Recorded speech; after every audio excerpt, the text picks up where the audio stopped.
محترم ناظرین، السلام علیکم ورحمۃ اللہ وبرکاتہ۔ مجھے پورا یقین تھا کہ میرا شوہر کاروبار میں نقصان کا جھوٹا ڈرامہ کر کے اپنی ساری کمائی مجھ سے چھپا کر اپنی چلاک بہن اور ساس کو دے رہا ہے، کیونکہ ہمارے گھر میں فاقوں کی نوبت تھی اور وہ رات گئے چھپ کر کسی کو بھاری قسطیں ٹرانسفر کر رہا تھا۔ میں نے ایک رات اس کے سوتے ہی خاموشی سے اس کے موبائل کا پاس ورڈ کھول کر اس کی خفیہ بینکنگ ایپ چیک کی۔ میں سوچ رہی تھی کہ اس میں نند کے نام کی ٹرانزیکشنز ہوں گی جنہیں صبح میں محلے والوں کے سامنے لاؤں گی، لیکن اس ایپ میں موجود اس نامعلوم اکاؤنٹ ہولڈر کا نام اور ٹرانسفر کی وجہ پڑھتے ہی میرا سارا وجود لرز اٹھا اور میرا دماغ سن ہو گیا، کیونکہ وہ سارا پیسہ میری نند کے پاس نہیں بلکہ آج کچن کے دروازے پر کھڑے ہو کر میں ان خالی ڈبوں کو دیکھ رہی تھی جن میں کبھی مہینوں کا راشن بھرا رہتا تھا۔ بھوک کی شدت سے میرے 6 سالہ بیٹے حارث کا چہرہ پیلا پڑ چکا تھا اور وہ نڈھال ہو کر بستر پر پڑا تھا۔ یہ وہ وقت تھا جب ممتا ایک بے بس جانور کی طرح تڑپ رہی تھی اور میرے اندر غصے اور نفرت کا ایک لاوا ابل رہا تھا۔ یہ نفرت کسی اور کے لیے نہیں بلکہ میرے اپنے شوہر کے لیے تھی، وہ شوہر جو کچھ عرصہ پہلے تک ایک کامیاب بزنس مین تھا اور جس نے مجھے کبھی کسی چیز کی کمی نہیں ہونے دی تھی، لیکن پچھلے کچھ مہینوں سے حالات نے ایسا پلٹا کھایا تھا کہ ہماری زندگی جہنم بن چکی تھی۔ اس نے مجھے بتایا تھا کہ اس کا کاروبار مکمل طور پر تباہ ہو چکا ہے اور مارکیٹ میں اس کا لاکھوں کا نقصان ہوا ہے۔ شروع میں نے اس کی اس بات پر یقین کیا اور ایک اچھی بیوی کی طرح اسے دلاسا دیا، لیکن پھر میں نے کچھ ایسی چیزیں نوٹ کرنا شروع کی جنہوں نے میرے ذہن میں شک کا ایک ایسا بیج بو دیا جو اب ایک زہریلا درخت بن چکا تھا۔ گھر میں کھانے کو ایک لقمہ نہیں تھا، بچوں کی فیسیں کئی مہینوں سے رکی ہوئی تھیں اور سکول والوں نے انہیں نکالنے کی دھمکی دے دی تھی۔ بجلی کا بل ادا نہ ہونے کی وجہ سے ہمارا میٹر کٹنے والا تھا اور دوسری طرف میرے شوہر کا رویہ دن بدن پر اصرار ہوتا جا رہا تھا اور وہ مجھ سے نظریں چرانے لگا تھا۔ راتوں کو جب میں بچوں کو بھوکا سلا کر خود بھوک سے کروٹیں بدل رہی ہوتی تو وہ چپکے سے بستر سے اٹھتا اور چھت پر یا واش روم میں جا کر گھنٹوں فون پر کسی سے باتیں کرتا۔ اس کی آواز اتنی دھیمی ہوتی کہ میں چاہ کر بھی کبھی کچھ سن نہ پاتی تھی، لیکن اس کے چہرے پر موجود پریشانی اور خوف مجھے صاف نظر آتا تھا۔ اور پھر میری ساس اور نند کا رویہ جنہوں نے میرے شک کو یقین میں بدل دیا تھا۔ میری ساس اور نند ہمیشہ سے ہی بہت شاطر اور چلاک عورتیں تھیں۔ مجھے یاد ہے کہ شادی کے شروعاتی دنوں میں ہی میری ساس نے کس طرح سے میرے شوہر سے پیسے مانگنے کی عادت بنا رکھی تھی، اور میری نند جو ہر وقت اپنے بھائی کے کان بھرتی رہتی تھی۔ ان دونوں کا رویہ اب بالکل بدل چکا تھا۔ وہ اب مجھ سے سیدھے منہ تک بات چیت نہیں کرتی تھی۔ جب بھی میں کچن میں جاتی وہ دونوں اچانک چپ ہو جاتی، جیسے میرے خلاف کوئی سازش کر رہی ہوں۔ میں نے کئی بار انہیں میرے شوہر کے ساتھ الگ کمرے میں گھنٹوں خسر پھسر کرتے دیکھا تھا۔ جب میں اندر جاتی تو وہ سب ایک دم خاموش ہو جاتے اور میرے شوہر کے چہرے پر ایک عجیب سی گھبراہٹ طاری ہو جاتی۔ میرے ذہن میں یہ بات پوری طرح بیٹھ چکی تھی کہ میرے شوہر نے کاروبار میں نقصان کا ایک بہت بڑا اور جھوٹا ڈرامہ رچایا ہے تاکہ وہ اپنی ساری کمائی مجھ سے اور میرے بچوں سے چھپا کر اپنی ماں اور بہن پر لٹا سکے۔ مجھے یقین تھا کہ وہ راتوں کو چھپ کر ان لوگوں کو پیسے ٹرانسفر کرتا ہے یا کسی پراپرٹی کے کاغذات بنوا رہا ہے تاکہ مجھے گھر سے نکال سکے۔ یہ سوچ سوچ کر میرا دماغ پھٹنے لگتا تھا کہ کیسے ایک باپ اپنے سگے بچوں کو بھوکا مار کر اپنی بہن اور ماں کی تجوریاں بھر سکتا ہے۔ آج رات بھی کچھ ایسا ہی ہوا۔ جب بھوک اور گرمی کی وجہ سے میری آنکھ کھلی تو میں نے دیکھا کہ میرا شوہر بستر پر نہیں تھا۔ میں نے گھڑی کی طرف دیکھا تو رات کے 3 بج رہے تھے۔ میرے اندر کا وہم اور غصہ پھر سے جاگ اٹھا۔ میں دبے قدموں بستر سے اٹھی اور کمرے سے باہر نکلی تو دیکھا واش روم کی لائٹس جل رہی تھی۔ میں نے سانس روک لی اور واش روم کے دروازے کے بالکل قریب جا کر کھڑی ہو گئی۔ اندر سے میرے شوہر کی دبی دبی اور کپ کپ آتی ہوئی آواز آ رہی تھی۔ وہ کسی کی منتیں کر رہا تھا، خدا کے لیے مجھے کچھ دن اور دے دو، میں قسط کا بندوبست کر رہا ہوں۔ میں جانتا ہوں کہ میں لیٹ ہو گیا ہوں، لیکن میں ہر حال میں پیسے بھیج دوں گا۔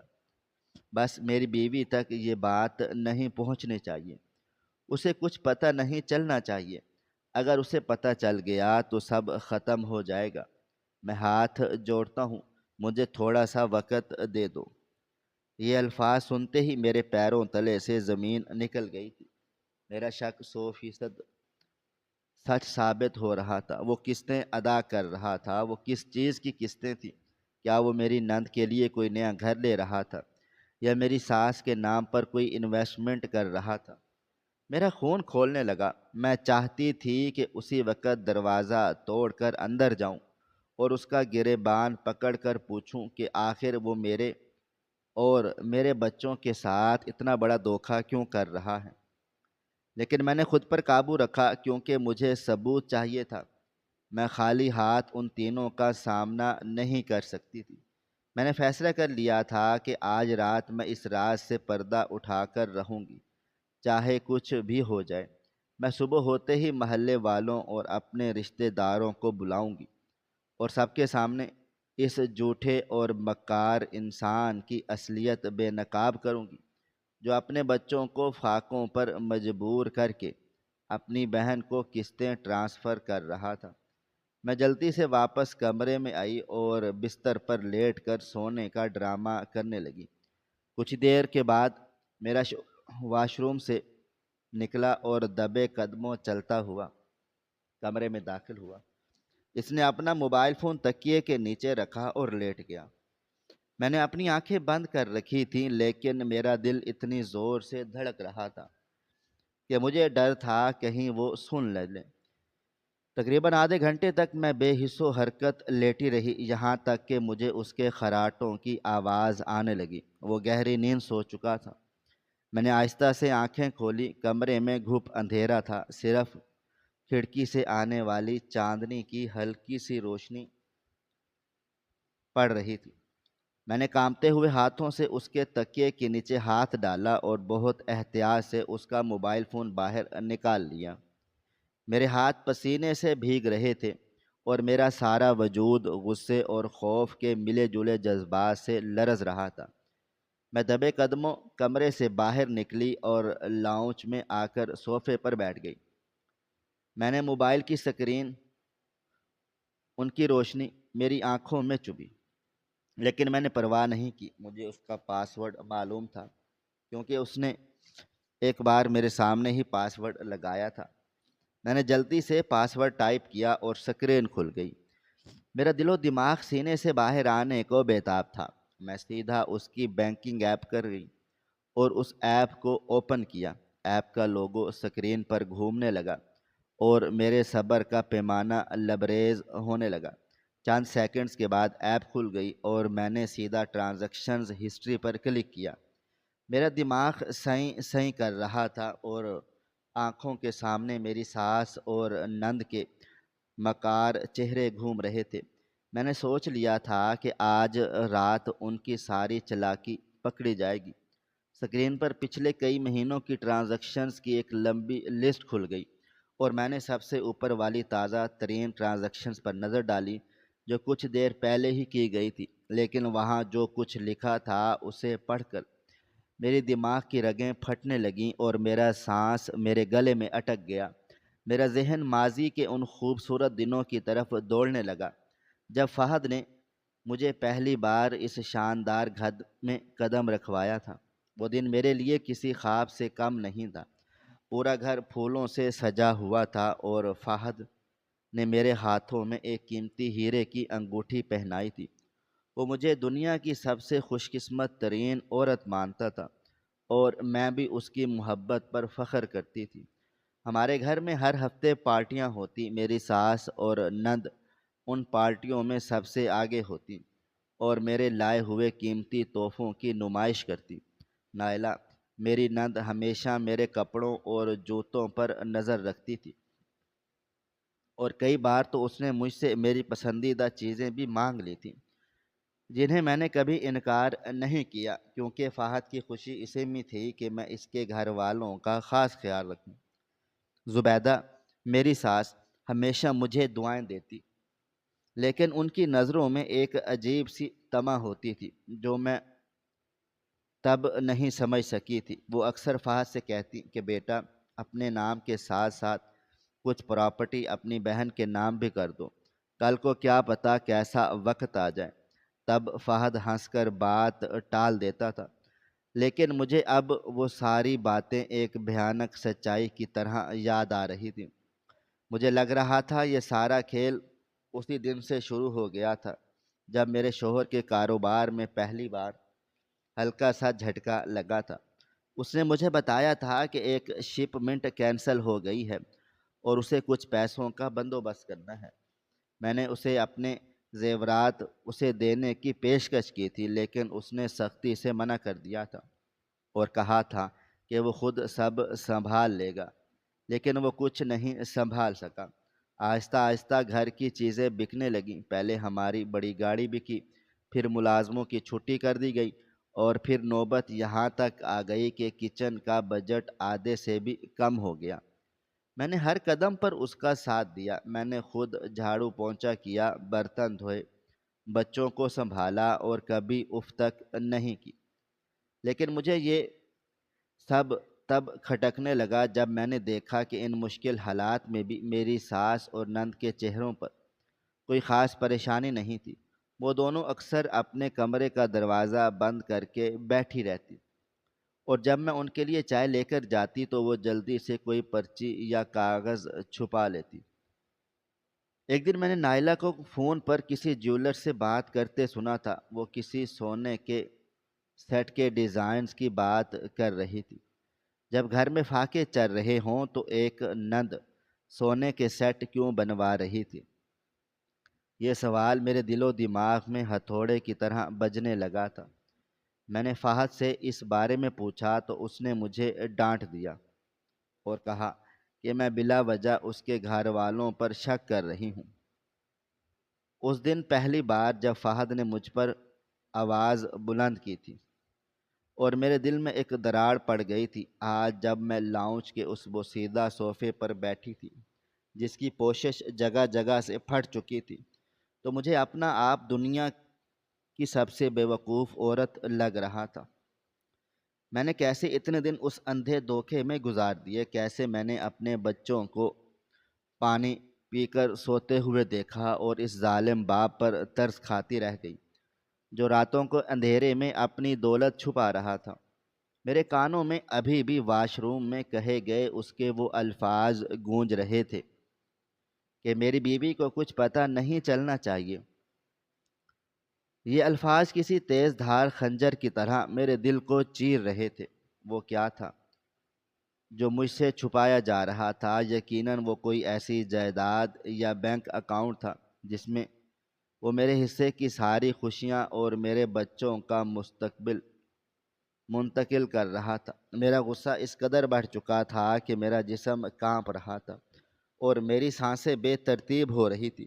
میں نے موبائل کی اسکرین پر چمکتی ہوئی اس ٹرانزیکشنز ہسٹری کو ایک بار پھر دیکھا۔ میرے انگوٹھے میں اتنی طاقت نہیں بچی تھی کہ میں اس نام کو پڑھ سکوں جو اس اسکرین پر ظاہر ہونے والا تھا، لیکن میرے اندر کی اس زخم خوردہ عورت نے مجھے ہمت دی اور میں نے اس آخری ٹرانزیکشنز پر ٹیپ کر دیا۔ اسکرین پر لوڈنگ کا ایک چھوٹا سا دائرہ گھومنے لگا اور میرے دل کی دھڑکن اس دائرے کی رفتار کے ساتھ تیز ہونے لگی۔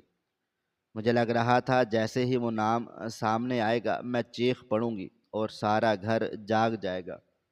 میں زبیدہ اور نائلہ کے کمرے کا دروازہ پیٹ پیٹ کر انہیں باہر نکالوں گی اور ان کے منہ پر یہ موبائل مار کر پوچھوں گی کہ کیا یہی ان کی شرافت ہے؟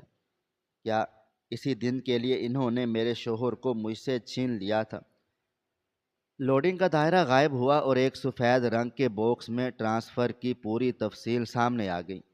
میں نے اپنی آنکھیں چھپکائیں تاکہ میری دھندلائی ہوئی نظر صاف ہو سکے۔ میں توقع کر رہی تھی کہ وہاں نائلہ کا نام لکھا ہوگا یا کسی پراپرٹی ڈیلر کا نام ہوگا، لیکن وہاں جو نام لکھا تھا وہ ان دونوں میں سے کوئی بھی نہیں تھا۔ وہ ایک ایسا نام تھا جسے پڑھ کر میرے دل و دماغ کی تمام رگیں سن ہو گئیں اور میرے پورے وجود پر ایک برفیلی سردی چھا گئی۔ میں نے بے ساختہ اپنے منہ پر ہاتھ رکھ لیا تاکہ میری چیخ باہر نہ نکل سکے۔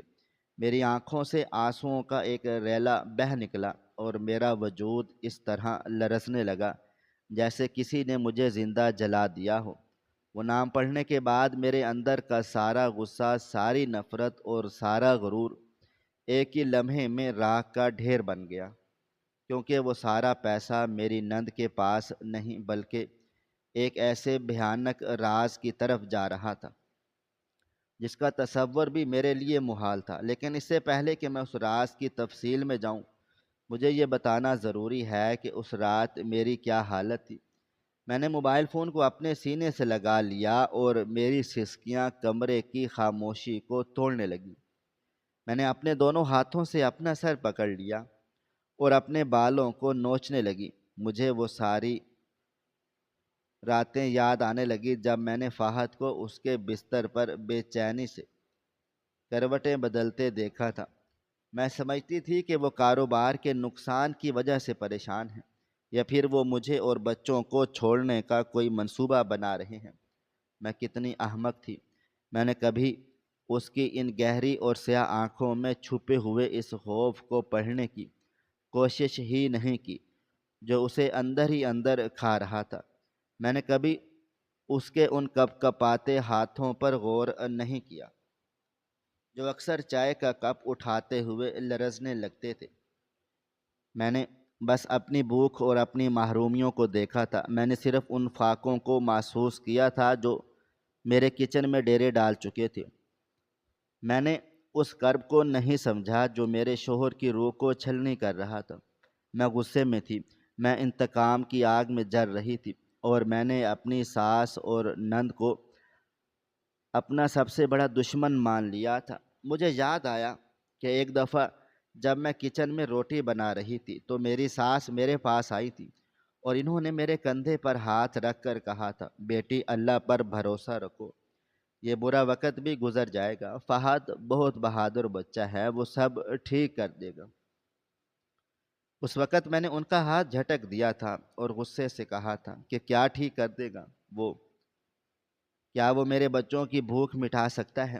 کیا وہ ہماری یہ ذلت بھری زندگی بدل سکتا ہے؟ آپ کا بیٹا تو اب ایک ناکام انسان بن چکا ہے۔ میری یہ باتیں سن کر میری ساس کی آنکھوں میں آنسو آ گئے تھے اور وہ چپ چاپ وہاں سے چلی گئی تھی۔ آج مجھے اپنے ان تمام الفاظ پر شدید پچھتاوا ہو رہا تھا۔ مجھے لگ رہا تھا میں نے ایک بہت بڑا گناہ کیا ہے۔ میں نے ان لوگوں پر شک کیا جو میرے شوہر کے دکھ میں برابر کے شریک تھے۔ میں نے ان رشتوں کو اپنے ہاتھوں سے توڑ دیا جو میرے مشکل وقت میں ڈھال بن سکتے تھے، اور اب جب کہ میرے سامنے سچائی کا ایک ایسا خوفناک پہلو آ چکا تھا جس نے میری ساری سوچوں کو تلپٹ کر دیا تھا، تو مجھے سمجھ نہیں آ رہا تھا کہ میں کیا کروں، میں کس کے پاس جاؤں، کس سے مدد مانگوں۔ میں اس صوفے پر بیٹھی ایک بے جان لاش کی طرح محسوس کر رہی تھی جس کی روح پر کسی نے تیزاب ڈال دیا ہو۔ میں نے دوبارہ موبائل کی سکرین کو روشن کیا اور اس نام کو ایک بار پھر پڑھا جو وہاں لکھا ہوا تھا۔ میری آنکھیں پھٹی کی پھٹی رہ گئیں اور میرے دل و دماغ میں ایک زوردار دھماکہ ہوا، جیسے کسی نے میرے سر پر کوئی بھاری ہتھوڑا مار دیا ہو۔ مجھے اپنا بچپن اپنی جوانی اور اپنی شادی سے پہلے وہ سارا وقت یاد آنے لگا جسے میں نے اپنے ذہن کے کسی گہرے خانے میں دفن کر دیا تھا۔ مجھے وہ رات یاد آنے لگی جو میری زندگی کی سب سے تاریک رات تھی، اور جسے میں نے ایک بھیانک خواب سمجھ کر بھلا دیا تھا، لیکن وہ خواب اب ایک حقیقت بن کر میرے سامنے کھڑا تھا، اور میرا شوہر، میرا وہ فہد جسے میں اپنی بدگمانیوں کی سولی پر چڑھا دیا تھا، وہ تنے تنہا اس حقیقت کا بوجھ اٹھا رہا تھا۔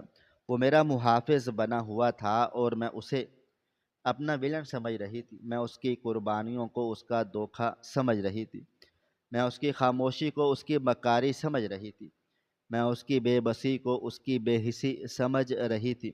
میں کتنی اندھی ہو چکی تھی، بدگمانی کے اس زہر نے مجھے اندر سے کھوکھلا کر دیا تھا اور میرے سوچنے سمجھنے کی ساری صلاحیتیں چھین لی تھی۔ آج رات جب میں نے اس کی وہ کال سنی تو مجھے لگا تھا کہ میں نے اسے رنگے ہاتھوں پکڑ لیا ہے۔ مجھے لگا تھا کہ میں نے اس کی چوری پکڑ لی ہے، لیکن مجھے کیا معلوم تھا کہ وہ چوری نہیں کر رہا، بلکہ وہ تو میری عزت، میری جان اور میری آزادی کی قیمت چکا رہا تھا۔ وہ اپنے خون پسینے کی کمائی اس لیے نہیں لوٹا رہا تھا کہ وہ مجھے برباد کرنا چاہتا تھا، بلکہ وہ اس لیے لٹا رہا تھا تاکہ وہ مجھے برباد ہونے سے بچا سکے، اور وہ اپنے بچوں کے فاقے پر مجبور نہیں کر رہا تھا تاکہ انہیں اس سے محبت نہیں تھی، بلکہ وہ اس سے کر رہا تھا کیونکہ اس کے پاس کوئی اور راستہ نہیں بچا تھا۔ وہ ایک ایسی بند گلی میں پھنس چکا تھا جہاں سے نکلنے کا کوئی راستہ نہیں تھا، اور وہ یہ سب کچھ صرف اور صرف میرے لیے کر رہا تھا۔ یہ سوچتے ہی میرے اندر ایک ایسی چیخ نے جنم لیا جس نے میرے پورے وجود کو ہلا کر رکھ دیا۔ میں نے اپنے دونوں ہاتھوں سے اپنا منہ زور سے دبا لیا تاکہ میری آواز کسی کو سنائی نہ دے۔ میں فرش پر گر گئی اور اپنا ماتھا ٹھنڈے فرش پر رگڑنے لگی۔ میں نے اللہ تعالیٰ سے معافی مانگ رہی تھی، میں اپنے شوہر سے معافی مانگ رہی تھی، میں اپنی اس سوچ سے معافی مانگ رہی تھی جس نے مجھے اتنا گرا دیا تھا۔ میرا جسم شدت جذبات سے کانپ رہا تھا اور میری آنکھوں سے بہنے والے آنسو فرش کو گیلا کر رہے تھے۔ مجھے اس وقت موت کی آرزو ہونے لگی۔ میں چاہتی تھی کہ زمین پھٹے اور میں اس میں سما جاؤں۔ میں کس منہ سے فہد کا سامنا کروں گی؟ کس منہ سے اپنی ساس اور نند کو دیکھوں گی جنہیں میں نے پچھلے کئی مہینوں سے صرف طعنے اور بد دعائیں دی تھی، جن کے بارے میں نے یہ تک سوچ لیا تھا کہ میں محلے والوں کو بلا کر ان کا تماشا بناؤں گی؟ آج میرا اپنا تماشا بن چکا تھا۔ میری اپنی حقیقت میرے سامنے ایک بھیانک شکل میں کھڑی تھی، اور وہ حقیقت یہ تھی کہ میں ایک گناہ گار عورت تھی اور میرا شوہر ایک فرشتہ تھا جس نے میرے گناہوں کا پردہ رکھنے کے لیے اپنا سب کچھ قربان کر دیا۔ اس کا کاروبار، اس کی عزت، اس کا سکون، اس کی نیندیں، سب کچھ اس ایک نامعلوم شخص کی بھینٹ چڑھ چکا تھا جس کا نام اب اس موبائل فون کی سکرین پر چمک رہا تھا۔ وہ سارا پیسہ میری نند کے پاس نہیں بلکہ اسی شخص کے اکاؤنٹ میں جا رہا تھا جس نے اس رات مجھے وہ خوفناک دھمکی دی تھی، اور یہ بات اس ایپ میں موجود اس نامعلوم اکاؤنٹ ہولڈر کا نام اور ٹرانسفر کی وجہ پڑھتے ہی مجھ پر پوری طرح عیاں ہو گئی تھی، جس کی وجہ سے میرا سارا وجود لرز اٹھا اور میرا دماغ سن ہو گیا، کیونکہ وہ سارا پیسہ میری نند کے پاس نہیں بلکہ میں اس صوفے پر بیٹھی کانپ رہی تھی۔ میرے ہاتھ میں پکڑا وہ موبائل فون اب کسی آگ کے گولے کی طرح مجھے جلا رہا تھا۔ میں نے ایک جھٹکے سے خود کو سنبھالا اور آنسوؤں کو اپنے دوپٹے سے صاف کرتی ہوئی لاؤنج سے سیدھا اپنے بیڈ روم کی طرف بھاگی۔ میری ٹانگوں میں جان نہیں تھی، ل- لیکن میرے اندر مچنے والے طوفان نے مجھے اڑنے پر مجبور کر دیا تھا۔ میں نے کمرے کا دروازہ زور سے دھکیلا اور سیدھا بیڈ روم کے پاس گئی جہاں میرا شوہر فہد دنیا و مافیا سے بے خبر سو رہا تھا۔ میں نے اس کے کندھے کو زور سے جھنجھوڑا، فہد اٹھو، فہد۔ میری آواز میں ایک ایسی وحشت تھی جو میں نے خود بھی آج تک محسوس نہیں کی تھی۔